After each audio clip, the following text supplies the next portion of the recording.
змінити виборчу систему. Спікер Андрій Парубій сподівається, що депутати цього літа змінять виборчий кодекс.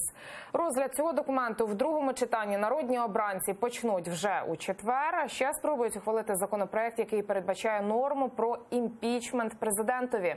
Про парламентські плани на цей тиждень докладніше розкаже наша Олена Стецюк. Попри указ про розпуск парламенту, завдань перед Верховною Радою чимало. На початку тижня депутати візьмуться за ініціативу, що містить норму про імпічмент президенту. Тобто законопроект про тимчасові слідчі комісії, зареєстрований ще у 2014 році. Для того, щоб він ефективно працював, цей інститут імпічменту, однозначно необхідно прийняти закон про тимчасові слідчі комісії. Це ще одна надзвичайно ключова задача, тому що без цього закону контрольна функція парламенту, яка є визначальною, вона просто не працює. Подужати цю ініціативу мають до четверга, бо далі на черзі виборчий кодекс. У другому читанні, у першому ухвалили ще у 2017 році. Кодекс передбачає скасування мажоритарки та запровадження пропорційної системи виборів за відкритими списками. Та розгляд понад 4 тисяч правок потребуватиме не одного тижня роботи. Орієнтовно, теж після обіду, рекомендується, щоб ми зайшли в розгляд проекту Виборчого кодексу 31.12.1. Це наймасштабніший наш проект закону в цій каденції, і буде дуже важливо, щоб ми змогли провести максимально професійне, компетентне обговорення. Тим часом у Народному фронті ще очікують, що Конституційний суд визнає рішення про розпуск парламенту неправомірним. Звітують, провадження за поданням 62 депутатів вже відкрите. Ми звертаємося до Конституційного суду винести рішення про пришвидшену процедуру розгляду цього питання. Маємо отримати законний висновок Конституційного суду до 21 липня. А ось у Батьківщині хочуть пришвидшити інше – переговори з Російською Федерацією з чистого аркушу, зокрема в питанні заручників. Юлія Тимошенко каже, мовляв, мінські угоди зайшли у глухий кут.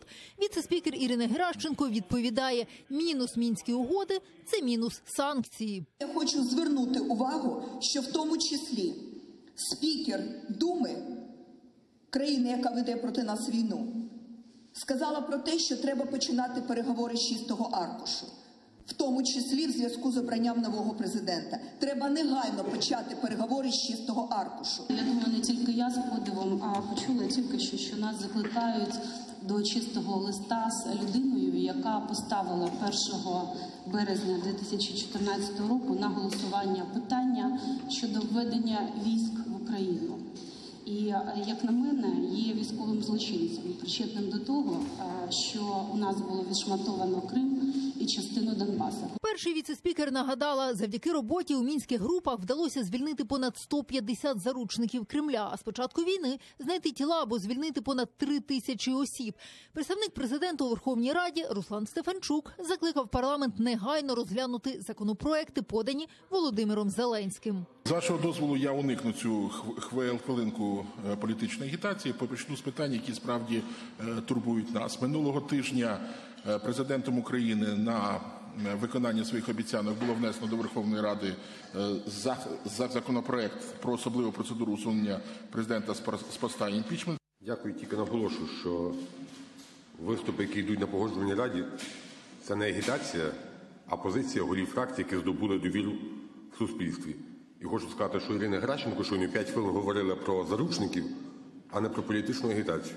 Всі законопроекти, які були подані президентом, звичайно, вони будуть запропоновані внести в порядок денний сесії, хоч деякі законодавчі ініціативи дивують. Зокрема, закон про імпічмент – це просто переписані норми українського регламенту. Крім того, свої законопроекти про зняття недоторканності та забезпечення виборчих прав військовослужбовців президент вніс як невідкладні. Олена Стецюк, Нікіта Проскурін, Заман, АТР.